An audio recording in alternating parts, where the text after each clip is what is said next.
Hi friends, இந்த mini vlog நேற்று evening போல் எடுத்ததுங்க. ஒரு 5 மணிலேருந்தே நல்லா மழை பெய்ய ஆரம்பிச்சிருச்சு. அதெல்லாம் கொஞ்ச நேரம் நின்று பார்த்துட்டு அதுக்கப்புறமா நைட் டின்னருக்கான வேலையுமே பண்ண ஸ்டார்ட் பண்ணிட்டேன்.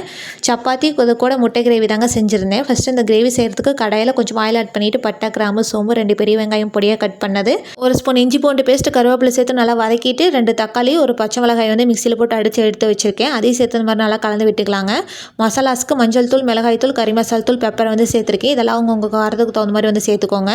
கூடவே கொஞ்சம் உப்பு சேர்த்து இந்த மாதிரி நல்லா மிக்ஸ் பண்ணிவிட்டு நான் 1.5 கப் தண்ணி சேர்த்துருக்கேங்க. சேர்த்து நல்லா கலந்து விட்டு உப்பு காரம்லாம் செக் பண்ணி பார்த்துட்டு மூடி போட்டு வச்சிங்கன்னா ஒரு 10 நிமிஷத்தில் எண்ணெய் பிரிஞ்சு வரும். இப்போ வேக வச்சிருக்க முட்டையை இந்த மாதிரி கீரல் போட்டு சேர்த்துக்கலாங்க. சேர்த்து இந்த மாதிரி நல்லா கலந்து விட்டு மறுபடியும் மூடி போட்டு வச்சு ஒரு 10 நிமிஷம் விட்டு மல்லியால தூவி சர்வ் பண்ணிங்கன்னா முட்டை கிரேவி ரெடிங்க. இது இட்லி, தோசை, ஒயிட் ரைஸ், சப்பாத்தி எல்லாத்துக்குமே சூப்பரான காம்பினேஷனாக இருக்கும். கண்டிப்பாக நீங்களும் ட்ரை பண்ணி பாருங்கள். அதெல்லாம் பண்ணி முடிச்சுட்டு அதுக்கப்புறமா சப்பாத்தியுமே போட ஸ்டார்ட் பண்ணியாச்சு. நேற்று ஈவினிங் போலவே லாங் வீடியோ போஸ்ட் பண்ணிவிட்டு அதுக்கான லிங்க்குமே கீழே கொடுக்குற, ஃப்ரீயாக இருக்கிறப்ப செக் பண்ணி பாருங்கள்.